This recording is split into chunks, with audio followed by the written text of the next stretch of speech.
Magandang tanghali everyone, mga ka-idol.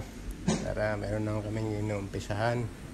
At ito ay natatapos na naman yung isang kwarto pala ang natatapos. Itong dalawang bed na to. So natapos natin na medyo maaga-aga bago mag-lunch. Tapos ito naman yung second room. So ayan, na-notice nyo medyo halos magkapareho pero kaiba lang yung design. So magkatabi lang kasi yan. Kaya ayan, isang family lang pero dalawang kwarto yung kinuha.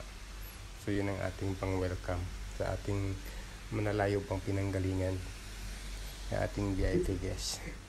Medyo nagutom na. Tara guys, after natin mag-deco, no, medyo nagutom tayo at tamang-tama yung oras ay medyo tapos na para sa